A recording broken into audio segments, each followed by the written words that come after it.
On pourrait parler du grand paradoxe de la montagne, où voilà, on a envie de la protéger, mais on a aussi envie d'y être. Et dès qu'on y est, on a un petit impact sur elle, évidemment. Donc c'est pour mettre en lumière ce paradoxe-là, c'est cette prise de conscience générale qui existe réellement quand même. Je vous présente un film documentaire, un court-métrage documentaire disponible sur YouTube. Désescalade, c'est son nom. Un film documentaire qui tire la sonnette d'alarme. La montagne, victime de surconsommation, elle aussi. On en parle avec l'un des deux réalisateurs, c'est Elliot Nicot. Bonjour. Bonjour. Merci d'avoir accepté l'invitation de Radio Mont-Blanc. Alors déjà, on va commencer. Les images sont magnifiques, c'est très bien filmé. On sent un vrai produit de qualité. Pour parler d'un sujet qui, pour le coup, lui, est très compliqué, c'est la surconsommation. Parce qu'on peut parler de surconsommation lorsque l'on est aussi en montagne. Oui, tout à fait. Il y a un phénomène de surconsommation, notamment parce qu'on vend la montagne, on vend des services en montagne.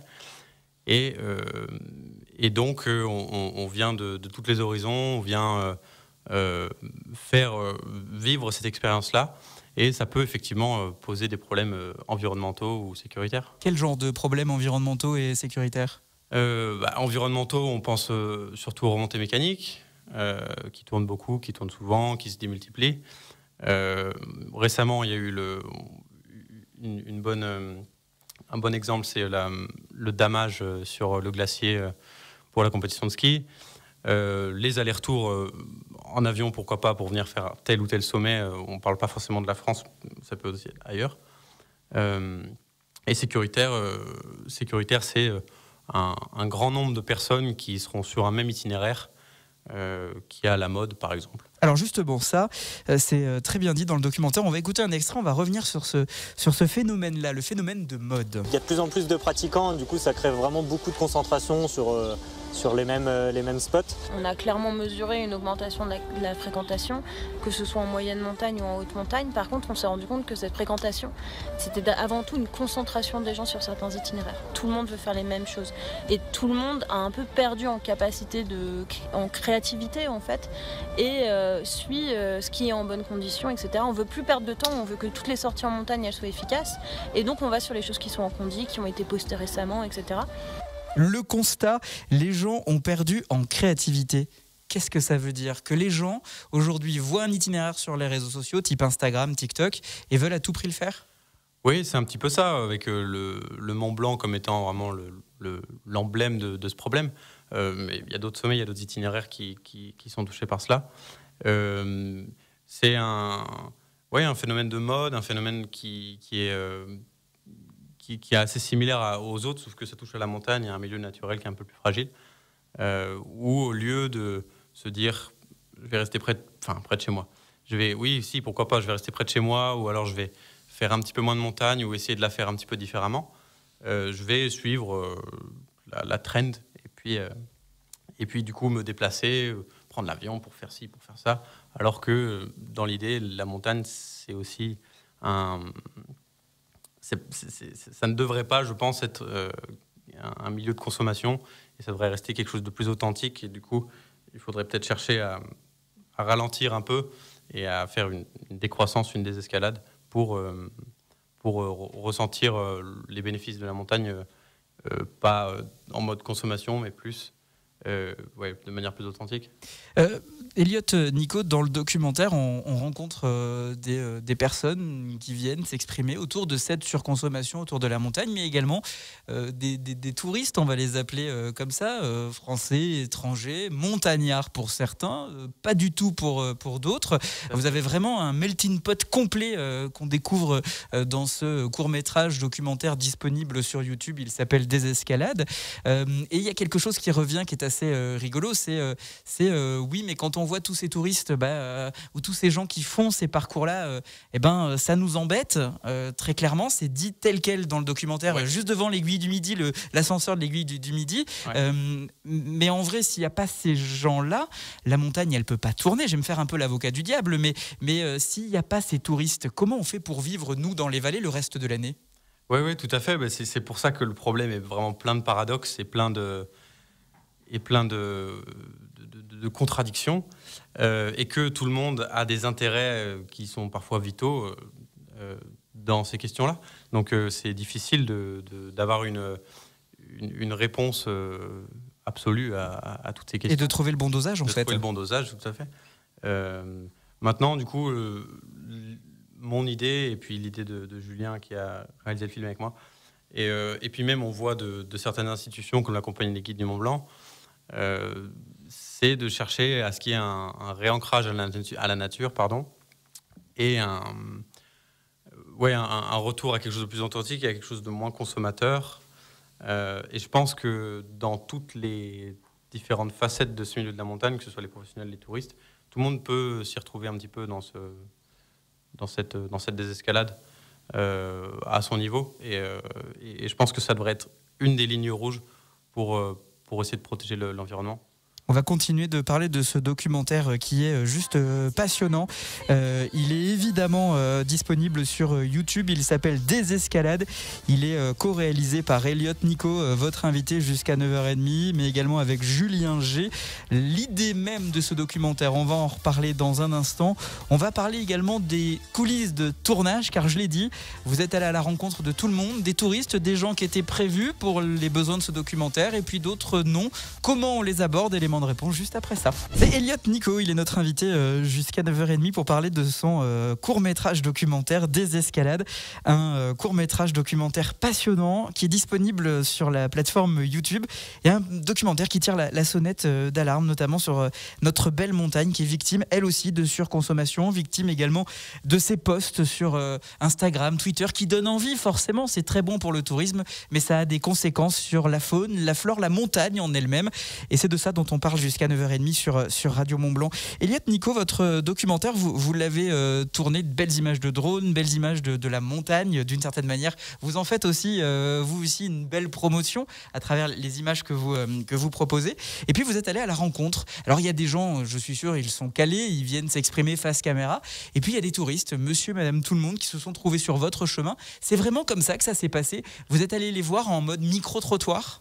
Oui, tout à fait. C'était l'idée, l'essence même du documentaire, hein. C'était d'abord de donner la parole à ce que j'aime appeler les alpinistes ordinaires.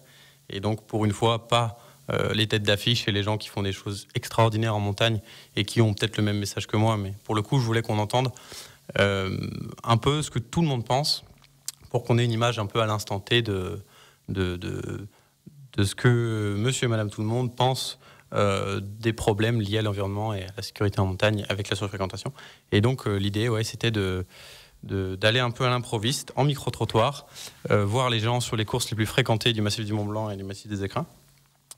Quand on s'approche des gens comme ça, vous venez avec une caméra, vous tournez avec quoi? Oui, c'est ça, oui, c'est une caméra qui n'est pas particulièrement volumineuse, et puis on a des micros, et puis on vient vers eux et on leur dit on tourne un film, on aurait 2-3 questions, on leur dit que ça va parler d'environnement, mais qu'ils ne vont pas devoir se mouiller trop, et puis que de toute façon c'est pas en direct et on pourra faire un montage. Voilà, faire un montage. Et les gens se laissent tous filmer facilement? Non, pas tous, il y en a certains qui ont refusé de s'exprimer. Pourquoi? C'était quoi l'argument avancé? Ils n'en avaient pas forcément, manque de temps, mais c'était surtout, à mon avis, que le sujet de l'environnement était trop tabou et qu'ils avaient peur de dire une connerie, je pense. Ouais. Une bêtise, pardon. C'est pas grave. Non, une connerie, c'est bien. Et du coup, ceux-là ont refusé, mais enfin, la plupart des gens, quand même, étaient vraiment partants et n'étaient pas préparés. Ouais. Donc après, l'exercice, c'était de prendre ce qu'ils ont dit et d'arriver à trouver un fil rouge pour le film.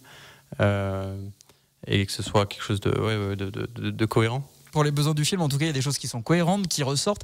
Les gens sont prêts à dire, oui, il faut réglementer, mais c'est les mêmes qui sont justement sur ces parcours-là. C'est là le côté un peu rigolo, c'est pas drôle du tout, mais le côté rigolo, le côté absurde, on va plutôt dire, de ce qu'ils sont en train de raconter et pourtant de ce qu'ils sont en train de faire et de vivre. Oui, tout à fait. On pourrait parler du grand paradoxe de la montagne, où voilà, on a envie de la protéger, mais on a aussi envie d'y être. Et dès qu'on y est, on a un petit impact sur elle, évidemment. Donc c'est pour mettre en lumière ce paradoxe-là, c'est cette prise de conscience générale qui existe réellement quand même. Tout le monde est bien d'accord, il faudrait changer, il faudrait faire ci, il faudrait faire ça, mais on y est encore. Donc peut-être que c'est un miroir un peu. Ça passe par la réglementation. À un moment donné, il y a d'ailleurs on met les deux mots l'un à côté de l'autre. Réglementation et liberté. La montagne est un lieu de liberté qu'il faut réglementer. C'est présenté comme ça. Alors la vraie question, c'est comment on réglemente la montagne, l'alpinisme, et comment on éduque aussi celles et ceux qui viennent en montagne. Ouais. Alors pour la réglementation, moi c'est pas trop dans mes cordes. Comment est-ce qu'on la réglemente? Néanmoins, je pense que à titre personnel, sur des itinéraires qui sont très fréquentés et où il y a des réels problèmes de pollution ou sécuritaire parce qu'il y a trop de monde, là pour le coup, peut-être comme aux États-Unis, des permis seraient intéressants. Mais il ne faudrait pas que ce soit sur tout et partout et que la montagne reste un espace de liberté. On le sait bien, si on est un peu plus créatif, la montagne, c'est très grand, il y en a partout. Et du coup, en fait, on peut aller ailleurs et on ne va pas tout réglementer. Mais comment on sensibilise les gens aujourd'hui? Je vais pas vous mentir, moi je suis originaire de Bordeaux, ouais. Je suis arrivé ici il y a 5 mois maintenant. La montagne, j'y connais rien. Comment vous pouvez m'éduquer à mon niveau, moi, Lucas Rodriguez? Alors, à titre personnel, moi, je pense que la manière d'éduquer les personnes, c'est de leur faire apprendre la montagne avec une éducation au temps long, avec des approches vers l'alpinisme qui passent par la randonnée, qui passent par et pas en tout cas un hélicoptère ou alors un téléphérique au moins. Oui. Pour qu'on comprenne que l'entrée dans le massif, elle se fait lentement et que la montagne, c'est quelque chose qui est aussi pour nous, pour notre plaisir, que c'est pas pour les autres, il ne faudrait pas qu'il y ait cet aspect consommation de la montagne et qu'on la prenne de manière plus authentique. Et publicité, consommation et publicité. Peut-être qu'il faut accepter de partir en montagne et de laisser son téléphone portable, non pas en bas, parce que s'il nous arrive quelque chose, ça reste quand même un moyen de nous sauver, mais peut-être de le laisser dans le sac à dos et d'accepter l'idée que ça soit lent, c'est un peu ce qui est dit dans le documentaire d'ailleurs, ouais. Et accepter d'être contemplatif finalement. Ouais, il y a un aspect, je pense, de la contemplation qui est un peu oublié. Je pense qu'on peut faire des performances sportives. Ouais. Extrême tout en étant respectueux de l'environnement et d'accepter le temps long. Il y a beaucoup d'athlètes qui commencent à le faire, qui partent d'Annecy en vélo, qui vont au sommet du Mont Blanc, qui rentrent en parapente, des aventures comme ça. Donc il y a vraiment une envie de changer les choses et de changer le cool en montagne. Désescalade, c'est le nom de votre court-métrage documentaire co-réalisé avec Julien G, vous, Elliot Nicot. Je voudrais en 1 minute, si je vous dis de me raconter votre montagne à vous, votre montagne idéale, c'est quoi?